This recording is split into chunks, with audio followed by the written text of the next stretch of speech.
Hello and welcome back to the Situation Room. It's me, Simon, coming to you from my holiday because that's dedication, isn't it? And this is the Situation Room, otherwise known as your weekly behind-the-scenes commentary track for the ongoing apocalypse. And in today's edition, we'll be checking in on Ukraine, where a recent shift in US policy is causing panic among Kiev's supporters and may hand the Kremlin a major win. Then it's over to Africa, and specifically the Congo, where a much-trumpeted peace deal with Rwanda is turning out to be a bit of a wet fart. And because I'm on holiday, I'm feeling a bit lazy. We're only going to be into two stories today.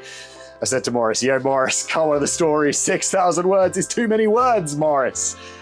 I need to go have a beer. What can I say? Normal service will resume next week, and until then, timestamps are below. Let's dive into today's lead story. America halts weapon deliveries to Ukraine. For those charged with Ukraine's defense, the news couldn't possibly have come at a worse time. Following 2 weeks during which Russian aerial assaults on the country repeatedly broke records, Politico revealed on Tuesday the 1st of July that the US would be stopping certain weapons deliveries to Ukraine. While some items covered were offensive in nature, especially anti-tank AT-4 grenade launchers and guided multiple launch rocket system rounds, many were purely defensive. Alongside AIM missiles for the F-16, deliveries were also stopped for Stinger man-portable air defense systems and PAC-3 interceptors used by the Patriot system. According to the Washington Post, Kiev was not warned about the stoppages ahead of time. To understand why this development was so unwelcome, you need to only glance at the hair-raising data on recent Russian airstrikes. Since the beginning of 2025, Moscow has stepped up its bombing campaign, expanding production of drones and decoys and firing waves of missiles. In a single attack last weekend, 477 drones and 60 missiles crossed into Ukrainian airspace. As the Financial Times has noted, quoting them, Russia can now attack Ukraine in a day with as many drones as it did in a month compared with a year ago, end quote. Now, the impact of this air war is already visible across the country. In Kiev, a drone destroyed an apartment block in mid-June, adding to a bleak toll of 28 dead in that night's barrage. According to the UN, Russian bombardments killed nearly 1,000 civilians in the first half of 2025 and injured over 4,800 more, a 37% spike compared to last year. Now, grim as they are, these numbers could be a lot worse. During its war in Syria, Moscow's bombing campaigns are suspected of killing over 15,000 civilians. The difference is that until now, Ukraine has had access to something the Syrian rebels never had: cutting-edge air defense. Arriving in April of 2023, donated Patriot air defense systems have helped shield Ukraine's skies and keep its biggest cities relatively safe. And that word relatively is important there. Even before the latest news broke, Ukraine was running low on interceptors, and Russia's attacks were becoming so large that stuff inevitably got through. But the country was at least able to keep its citizens somewhat protected, and there were hopes that the lack of interceptors might soon be a thing of the past. During June's NATO summit, President Trump had even suggested the US might be open to selling more to Kiev, saying, quoting him, "They do want to have the anti-missile missiles, as they call the Patriots, and we're going to see if we can make some available," end quote. Since this segment exists, though, you already know that that didn't happen. Instead, an order to halt deliveries was sent out, including for interceptors and other weapons that were already in Poland en route to Ukraine. While the news seems to have blindsided the Ukrainians, it was welcomed by the Kremlin, with spokesperson Dmitry Peskov declaring, quoting him, "The less weaponry is supplied to Ukraine, the sooner the invasion will end." For some observers, the sudden cessation of deliveries was a surprise. After all, the Trump administration still has almost $4 billion authorized by Congress to spend on weapons to Ukraine. But for others, the surprise was that it had taken this long. In their initial report, Politico claimed that the Pentagon had prepared an action memo for freezing aid as far back as February. The reason for the memo was growing concern that American stockpiles of certain weapons are running dangerously low. Air defense, specifically, seems to have been overused in Yemen, where the US have been trying to stop Houthi attacks on international shipping. But other categories are also affected, with a recent review headed by Policy Chief Elbridge Colby identifying a worrying lack of artillery rounds and precise ammunition. The Wall Street Journal also reports that special fuses for rockets had to be redirected from Ukraine back in June to make up the shortfalls in the Middle East. Of course, in an ideal world, these gaps in America's stockpiles would be backfilled with new orders. As we covered way back in 2023, the idea was never to donate Kyiv that would leave the US exposed. Rather, it was to send Ukraine older weapons that congressional money would then pay American manufacturers to replace with shiny new versions. The trouble is, some of this stuff takes a hell of a long time to build. About 600 Patriot interceptors can currently be built in a single year, a massive jump from the 250 Lockheed Martin could put out a couple of years ago. but still not a vast amount. And as with any scarce resource, that means huge debates about where should get priority. Under the Biden administration, Ukraine was an equal priority along with the Middle East. This can be seen just by looking at the Kiel Institute's Ukraine support tracker, which tallies assistance from various countries. While their figures bust the old myth that the US donated more money to Kyiv than Europe, in reality Europe has sent over 150 billion euros compared to the equivalent of 114 billion euros from America. Their figures also show that where military support is concerned, Washington is second to none. Translated into euros, America has sent as much military aid to Ukraine as Britain, Germany, Denmark, the Netherlands, Sweden, France, Poland, Norway, Belgium, and Greece, deep breath, combined. But while that's fine for a priority region, the Trump administration clearly doesn't think Eastern Europe should be a focus. Instead, the current White House is pretty open that it wants to free up weapons both for the Middle East and for containing China. Although this is reasonable from the standpoint of geopolitics, there are two potential issues. The first is that Congress appropriated this money for Ukraine, which should mean weapons bought with it can't be sent elsewhere outside a national emergency, although the Pentagon believes a military spending bill passed last year gives it the authority to redirect them. The bigger issue, though, may be the perception of what's motivating this sudden about-face, because the weapons freeze did not happen in isolation. Combined with other recent initiatives, it gives the impression of a White House that is bending over backwards to appease Moscow. Just over the last couple of months, President Trump has pushed for Russia to be readmitted to the G7, from which it was expelled following its annexation of Crimea. The White House also carved out a near-unique exemption for Moscow from the tariffs announced on Liberation Day, despite the US importing more from Russia in 2024 than it did from Greece or Egypt, to allies that were hit with tariffs. Then there's a lack of new sanctions. Because of the complicated games nations can play with shell companies, maintaining a sanctions regime often requires adding more and more entities to the list as time goes on to stop the initial sanctions from becoming ineffective. The New York Times notes that the Biden administration on average sanctioned 170 new entities a month in order to stop computer chips and military equipment flowing to Russia. The Trump White House, by contrast, hasn't added a single entry to the sanctions list since the president's inauguration. In some cases, sanctions on oligarchs connected to the Putin regime have actually been eased. What's fascinating about all this is that there appears to be bipartisan support in Congress for doing the exact opposite. A Senate bill co-sponsored by Trump ally Lindsey Graham and Democrat Richard Blumenthal currently calls for apocalyptic tariffs on any countries even indirectly helping the Russia war effort, and appears to have more than enough votes from both sides of the aisle to pass. But the White House has been trying to dissuade Congress from even taking a vote on it. This was a stance that perhaps made sense when it looked like Trump might be able to negotiate a ceasefire between Kyiv and Moscow.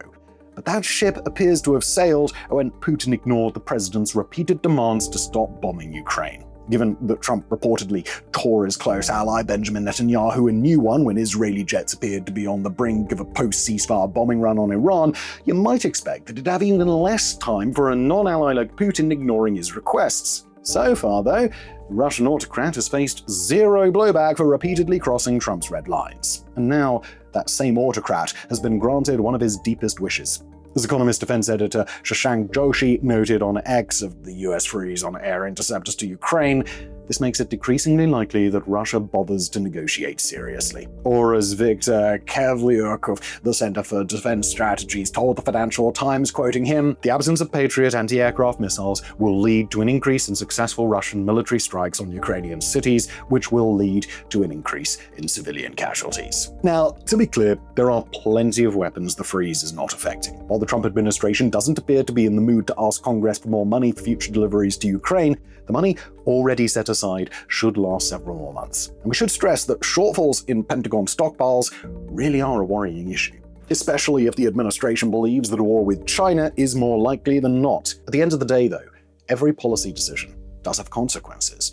And the consequences of this one is that more and more Ukrainian civilians will die in Russian strikes. After all, it was only a year ago that Moscow's forces bombed a children's hospital in Kyiv, destroying a center that was treating kids for cancer.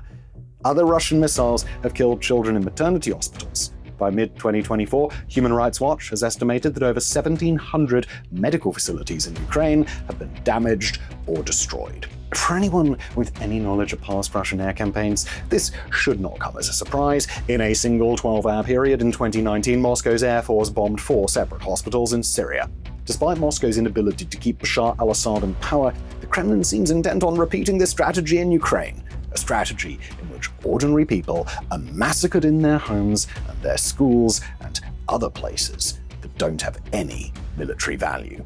It's worth remembering that prior to Trump's inauguration, many of his allies insisted that he would be tough with Putin, that he would give the Russian president a fair chance, but if Putin didn't play for peace, he would unleash hell on him. Marco Rubio, Lindsey Graham, and former National Security Advisor Mike Waltz all insisted that Trump was capable of standing up to the man in the Kremlin. Well, 6 months on, we're still waiting. We're waiting for a single moment when the current administration uses America's clout against Russia in the same way it already has against allies. For the moment when Trump berates Putin as forcefully as berated everyone, from Zelensky to the government of Japan. The halt on certain weapons deliveries to Ukraine may feel today like a minor disappointment, just another data point in America's disengagement with Eastern Europe. But once the remaining interceptors run out, it may start to look like something else entirely, like the moment Ukraine's fate, after holding up through 3 long years of war, was finally and unceremoniously sealed. A CSIS expert, Tom Caraco, told Politico when the news first broke, quote, "Air defense won't win a war for you, but the absence of it will lose one fast." It may be that we're about to see this play out in real time. And now on to our next story today. Rwanda-DRC peace deal leaves a lot to be desired.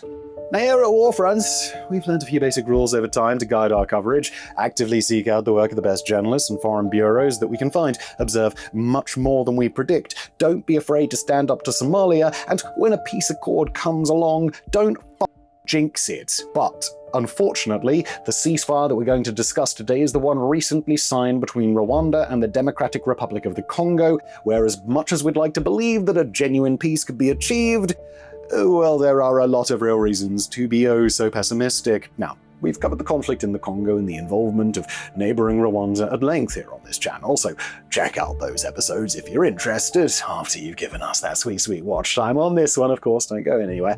But to summarize, the Congo has been embroiled in various civil conflicts for decades, and in the past couple of years, the violence has centered around a rebel group known as M23. Operating in the resource-rich eastern provinces of the Congo, M23 is backed by the nation of Rwanda, and over the last several months, it's taken over 2 provincial capitals and secured the entire DRC-Rwanda border. The reasons for the fighting are complex and multi-layered, but suffice it to say for now that greed and a global hunger for critical minerals both play a major role.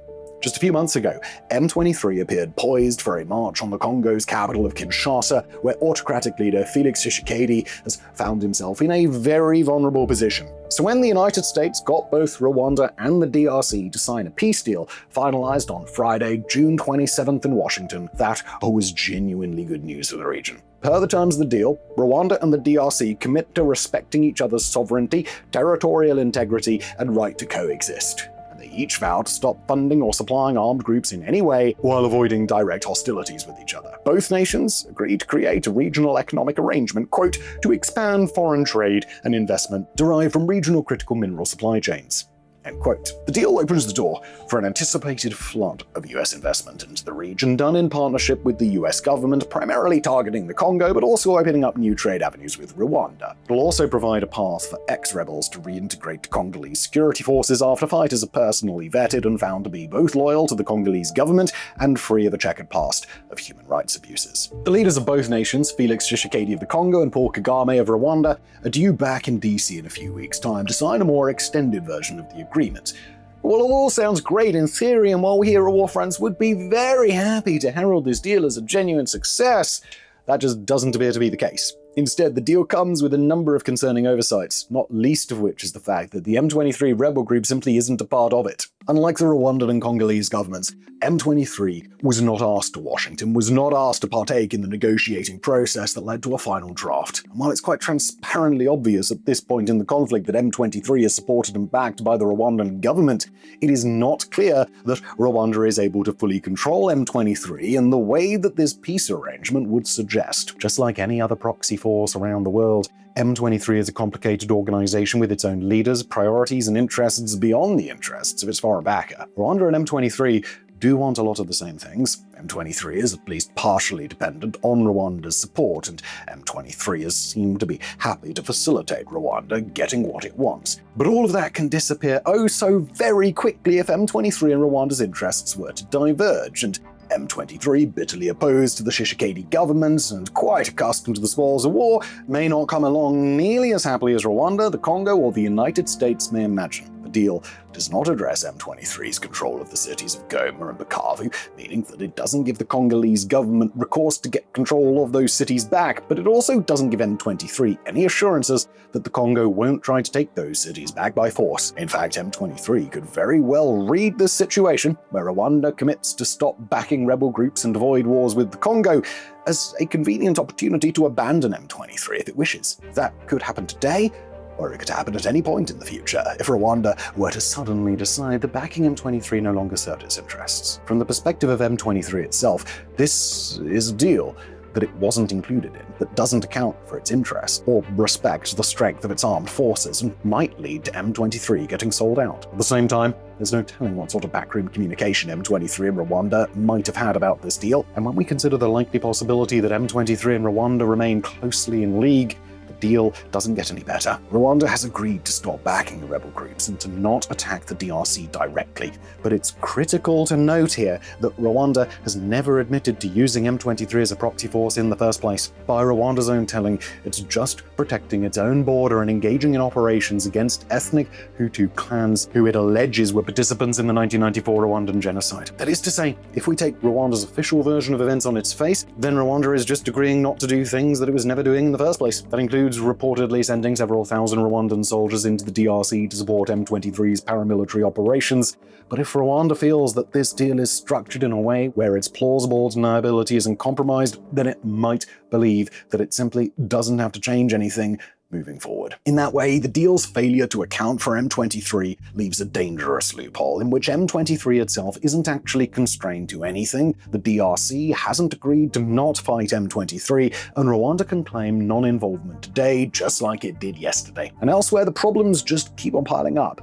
The deal doesn't account for ongoing resource extraction operations in territory that M23 controls, where its full control over the border with Rwanda allows critical minerals to be smuggled into Rwandan territory and then sold off as if it had come from Rwanda all along. Nor does it account for the intricate dynamics elsewhere in the Congo's internal conflict, where no fewer than 120 armed groups are active in opposition to the Congo, to Rwanda, and often to each other. In a conflict where human rights abuses and war crimes are abundant on all sides, the deal pays no attention to questions of accountability for perpetrators or justice for victims, and it doesn't account for M23's current practices in areas it controls, where just last week a major mining company accused M23 of extorting forced labor from its employees. It ignores the role of Wazalendo, powerful pro-government militias that have been more than happy to fight M23 and who were no more welcome at the negotiating table than M23 was. And the weakness of the peace deal is put into even more damning perspective when we put it in context with the way peace deals usually work out in the Congo. That is to say, very poorly, with regular violations, usually by multiple sides, until they're eventually just given up on. M23 has few incentives to respect the terms of a peace deal that it didn't sign. Many of its members, especially its leaders, would likely be prosecuted harshly if they ever returned to government-controlled territory. The group is vehemently opposed to the Tshisekedi government on ideological grounds, and many of its supporters come from communities with generational histories of opposing Kinshasa. And on the other hand, M23 has ample incentives to ignore the deal moving forward. The rebel group has already consolidated its control of Goma and Bukavu. It's already set up administrative structures and taken command of the lucrative mineral trade, and it's well-armed and deeply embedded in the regions where it's taken over the most territory. And while there are a set of parallel talks ongoing between M23 and the Congo in Qatar, trying to get the two sides to agree to de-escalate hostilities, those negotiations do not appear to be going well.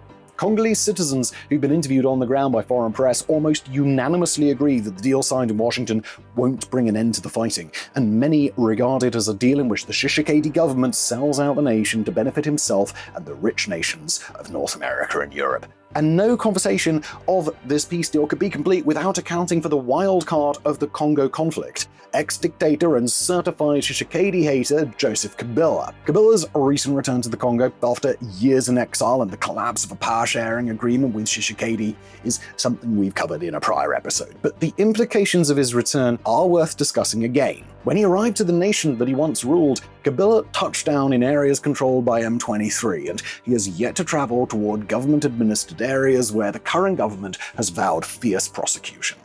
According to most experts on the conflict, Kabila's conduct since he's returned would suggest that the Congo has avoided the worst-case scenario, one in which Kabila takes over the M23-led areas of the country as a Rwandan proxy, and then leads a larger war effort to take the capital and dethrone the current leadership. But he remains a proud and bitter enemy of President Tshisekedi, and although his current collaboration with M23 seems to be an alliance of convenience right now, it could very quickly metastasize into something darker. That could happen if his efforts to unite a broader political coalition fail, or if his political coalition decides to leverage their power as a fighting force, or if he's strong-armed into using his political influence to aid M23 in the cause. Kabila has quickly become one of the most forceful critics of the peace deal, deriding it as, quote, nothing more than a trade agreement, because of its focus on clearing the way for US investment and its incompleteness in addressing the conflict itself. Online, Kabila has emphasized that the peace deal can hardly be called a peace deal at all, seeing as it establishes peace between two nations that weren't previously at war, and presupposes that Rwanda could simply stop M23 from fighting if it wanted to. Said Kabila, quoting again, "We must stop distorting the facts to disguise a propaganda agenda." Kabila and his political allies had insisted for weeks that a deal between the DRC and M23 directly was a necessary step before any credible Rwanda-DRC deal could be seriously discussed. Now that the US broker deal has been signed early, it leaves ample opportunity for the DRC, M23, or both sides to simply walk away from the direct negotiations in Qatar, satisfied that they can keep pursuing their own goals now that the veneer of international legitimacy has fallen over the region. If both Rwanda and the Congo are genuine in their desire to establish a lasting peace, and if the United States was correct in its assessment that Rwanda can keep M23 on a tight leash, then the Congo War could be a thing of the past. To be clear, we here at WarFronts certainly hope that that is the case, and that all the issues we've brought up today turn out not to matter at all. But we would be remiss to look at this peace deal in full and not point out the many ways in which the whole thing could go very rapidly sideways. Thank you for watching. See you next week when I'm back from holiday.